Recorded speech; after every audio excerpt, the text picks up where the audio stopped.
Hello everyone, welcome to English smart class. आप सभी का आज की इस इंग्लिश की स्मार्ट क्लास में बहुत बहुत स्वागत है। आज हम लोग हमारी इंग्लिश की बुक की एक पोयम पढ़ेंगे। इस पोयम का नाम है द सॉलिटरी रीपर। ये वीडियो इस पोयम का पार्ट 1 है। टोटल हम लोग इस पोयम के 2 पार्ट पढ़ेंगे। चलिए बात करते हैं कि आज इस वीडियो में हमें क्या-क्या सीखने को मिलेगा। तो आज इस वीडियो में हम लोग सबसे पहले बात करेंगे हमारे इस पोयम के पोएट के बारे में। अबाउट द पोएट में हम लोग पोएट को डिस्कस करेंगे। उसके बाद हम लोग व्हाट इज अ बैलेड इसको पढ़ेंगे। इसके बाद हम लोग हमारी इस पोयम के राइम स्कीम को देखेंगे। बात करेंगे कि किस तरह से हमारे पोएट ने इस पोयम को लिखा है। और उसके बाद हम लोग आज हमारी पोयम की लाइन 1 से लेकर 8 तक का एक्सप्लेनेशन, उसका मीनिंग समझेंगे। तो दोस्तों, आज की इस वीडियो में आपको ये सारे टॉपिक्स पढ़ने को मिलेंगे। चलिए इसी के साथ अबाउट द पोएट से शुरू करते हैं। हमारी ये पोयम द सॉलिटरी रीपर, इसको लिखा है विलियम वर्ड्सवर्थ ने।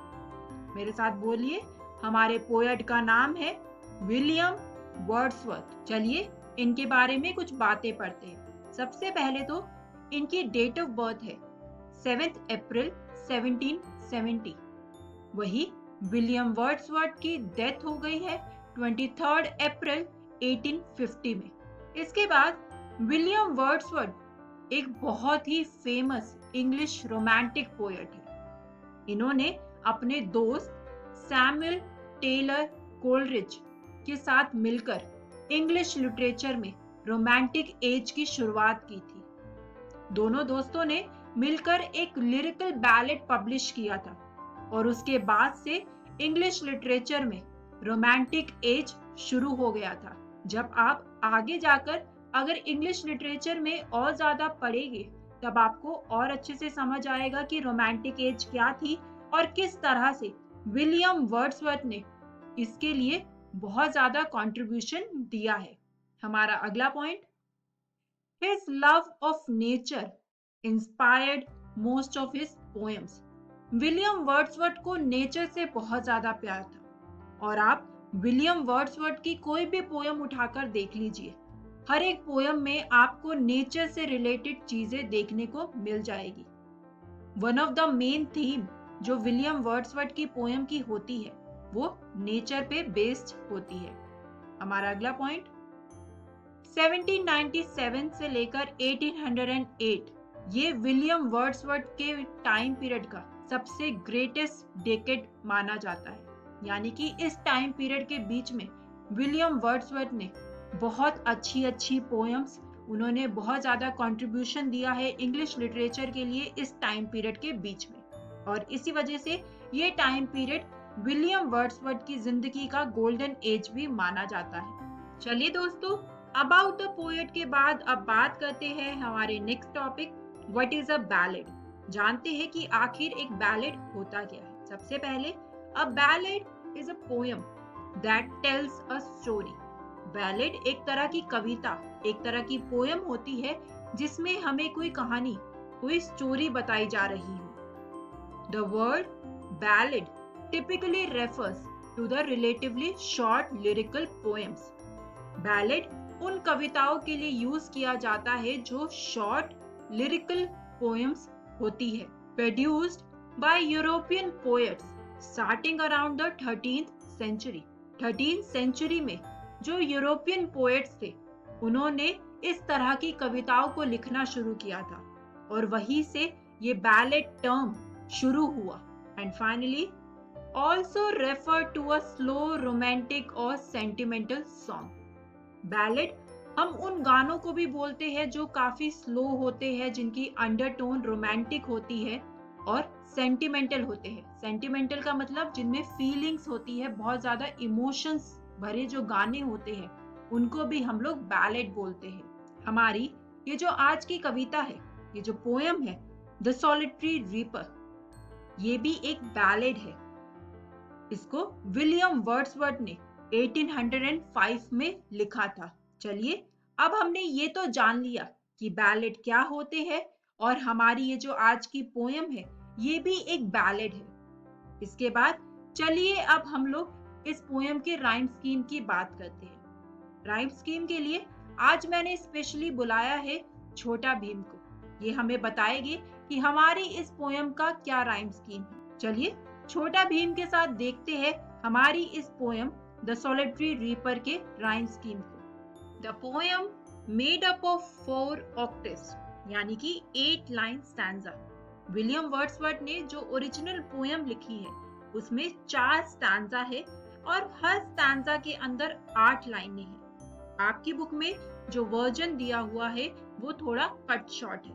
ओरिजिनल में हमारे पास टोटल 4 स्टैंजा है। अगला point, in the first 4 lines of each stanza, her stanza की जो पहली 4 लाइनें हैं, the poem employees a criss cross rhyme in which it rhymes, यानी कि हमारे हर स्टैंजा की जो पहली 4 लाइनें हैं उसमें हमारे पोएट ने क्रिस क्रॉस राइम का इस्तेमाल किया है। चलिए इस राइम स्कीम को और ज्यादा अच्छे से समझने के लिए एक एग्जाम्पल की मदद लेते हैं। दोस्तों ये लाइनें हैं हमारी पोयम के सेकंड स्टांजा की पहली 4 लाइनें। इस पहली लाइन का जो आखिरी वर्ड है वो है सिंग्स। एस आ रहा है आखिर में, तो यहाँ पर हम लोग इसको कर देते हैं ए। अब हमारी अगली लाइन का जो आखिरी वर्ड है वो है फ्लो। जो हमारा 9th लाइन का आखिरी वर्ड है उससे ये वर्ड मैच नहीं कर रहा, राइम नहीं बन रही, तो यहाँ पर हम इसको नेम कर देते हैं बी। वही हमारा जो 3rd लाइन का आखिरी वर्ड है थिंग्स। अगेन जो हमारी 9 लाइन है और जो हमारी 11 लाइन है दोनों में sings things same sound produce हो रही है, तो यहाँ पर हम इसको नेम कर देंगे अगेन ए। वही अगर हम अब इस आखिरी लाइन का आखिरी वर्ड एगो की बात करें तो अगेन यहाँ पर 10 और 12 इन दोनों लाइनों के आखिरी वर्ड में सेम साउंड प्रोड्यूस हो रही है, तो यहाँ पर भी आ जाएगा बी। तो ये हमारा बन गया ए बी। ये बात हुई हमारे सेकंड स्टैंजा की पहली 4 लाइनों के बारे में। चलिए अब अगली 4 लाइनों को देखते हैं। In the second 4 lines of each stanza, her stanza की जो आखिरी 4 लाइनें हैं उसमें the poem rhymes subsequent lines producing, यानी कि उसमें जो 2 लाइनें हैं वो सेम साउंड प्रोड्यूस कर रही है। इसको और अच्छे से समझने के लिए अगेन एग्जाम्पल देखते हैं। ये लाइनें हैं अब हमारे सेकंड स्टैंजा की आखिरी 4 लाइनें। पहली लाइन का आखिरी वर्ड है ले, तो यहाँ पर हम इसको डिनोट कर देते हैं सी से। अगली लाइन का आखिरी वर्ड है डे। देखिए यहाँ पर ले डे सेम साउंड प्रोड्यूस हो रही है, सेम राइम निकल रही है, तो इसको हम लोग डिनोट कर देंगे अगेन सी से। अब अगर हम लोग हमारी 3rd लाइन का लास्ट वर्ड देखें तो वो है पेन। डे पेन यहाँ पर सेम नहीं जा रहा, तो इसको हम लोग कर देंगे डी। अब अगर हम लोग हमारे सेकंड स्टैंजा की लास्ट लाइन का लास्ट वर्ड देखें तो वो है again. Pain again an same sound produce हो रही है, तो ये हो गया डी। तो अगर हम लोग हमारी सेकंड स्टैंजा की पहली 4 लाइनों को और इन 4 लाइनों के राइम को मिला दे तो हमारे पास हमारे इस स्टैंजा की राइम स्कीम आ जाएगी, जो कि है A B C C D D. अब आपको समझ आया कि किस तरह से राइम स्कीम आती है। वही अगर हम लोग इस पोएम के स्टैंजा 1 की राइम स्कीम को देखें तो वो बनेगी A B C B D D E. हमारे पोएट ने इन दोनों ही राइम स्कीम को इस पोएम में यूज किया गया है और वो स्टैंजा के ऊपर डिपेंड करता है कि वहां पर कौन सी राइम स्कीम यूज हो रही है। पेपर में अगर आपसे पूछा जाता है कि इस पोएम की राइम स्कीम को बताइए तो आप ये दोनों ही वहां पर लिख सकते हैं, क्योंकि ये दोनों ही राइम स्कीम इस पोएम में यूज की गई है। मुझे उम्मीद है कि आपको इस पोएम की ये राइम स्कीम समझ आ गई होगी और ये भी पता चला होगा कि राइम स्कीम किस तरह से देखते हैं। चलिए दोस्तों अपनी पोएम की पहली 4 लाइनों को सुनते हैं। Behold her, single in the field, yon solitary highland lass, reaping and singing by herself, stop here or gently pass. तो दोस्तों ये थी हमारी पोयम की लाइन 1 to 4। इसका मीनिंग समझने से पहले हम लोग कुछ नए शब्दों को देखते हैं। हमारा सबसे पहला नया शब्द है behold। behold का मतलब होता है सी, देखना। हमारा अगला वर्ड है solitary। solitary का मतलब होता है सिंगल, अलोन, अकेला। हमारा अगला शब्द है हाईलैंड लैस। हाईलैंड लैस यानी कि a girl who lives in the mountain, एक ऐसी लड़की जो पहाड़ों में रहती हो। लैस बेसिकली स्कॉटिश लैंग्वेज में लड़की को बोला जाता है। हमारा अगला नया शब्द है रीपिंग।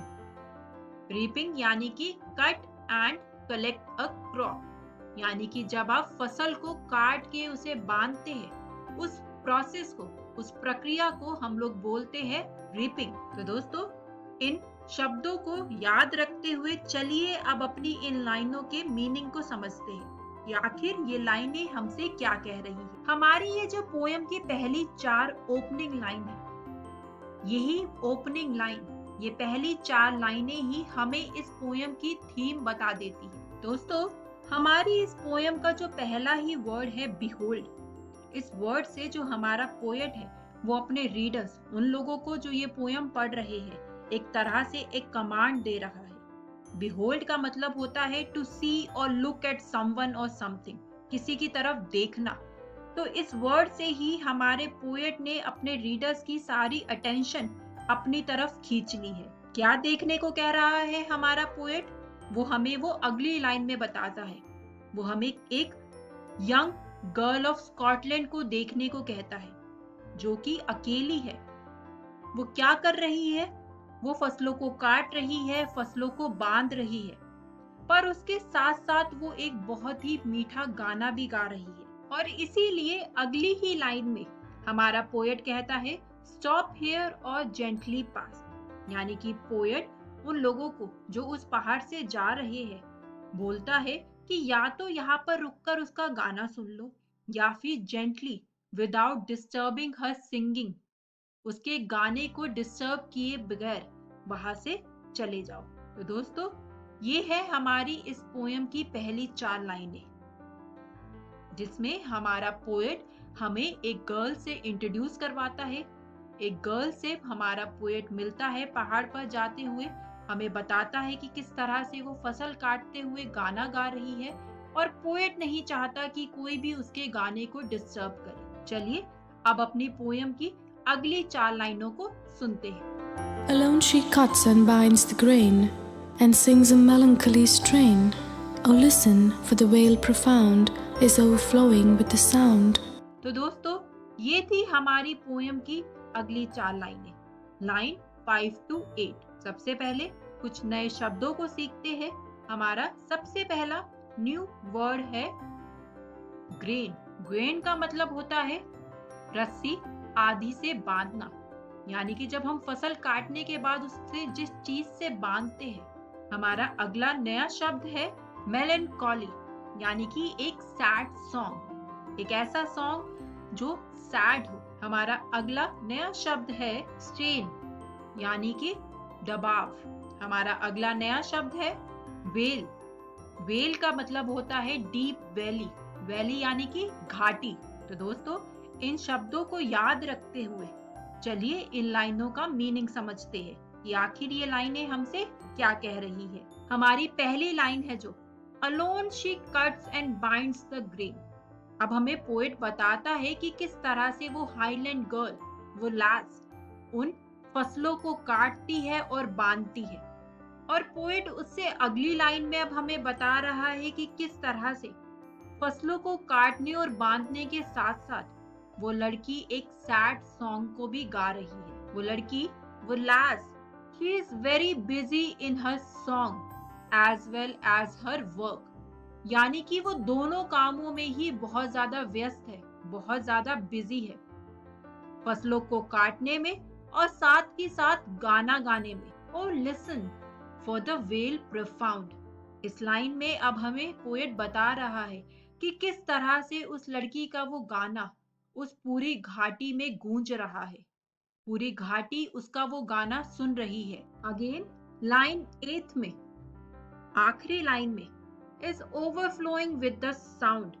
पोएट अगेन अर्ज करता है उन ट्रैवलर्स से जो उस पहाड़ से जा रहे हैं कि वो उसका वो गाना सुने, वो गाना जो पूरी घाटी में गूंज रहा है। दोस्तों, मुझे उम्मीद है कि आपको ये लाइन 5 to 8 का मीनिंग समझ आ गया होगा। आज अब हम अपनी पोयम को यहीं पर रोकते हैं। बात करते हैं कि आज इस वीडियो में हम लोगों ने क्या सीखा।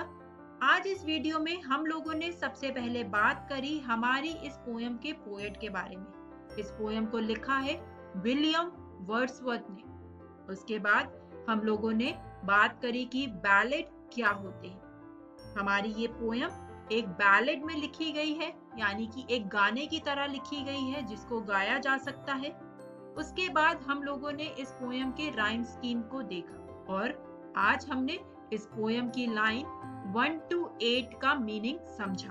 दोस्तों, मुझे उम्मीद है कि आप लोगों को इस पोयम की लाइन 1 to 8 का मीनिंग अच्छे से समझ आ गया होगा। ये पोयम है हमारी बुक डालिया से। घर जाकर इस पोयम का स्टैंजा 1 दोबारा से पढ़ना ना भूलिएगा, ताकि वो आपको और ज्यादा अच्छे से समझ आ जाए। इससे अगली वीडियो में हम लोग बात करेंगे इस पोयम के स्टैंजा 2 और स्टैंजा 3 की लाइनों के बारे में। तो दोस्तों, अब मैं आपसे मिलती हूँ नेक्स्ट स्मार्ट क्लास में।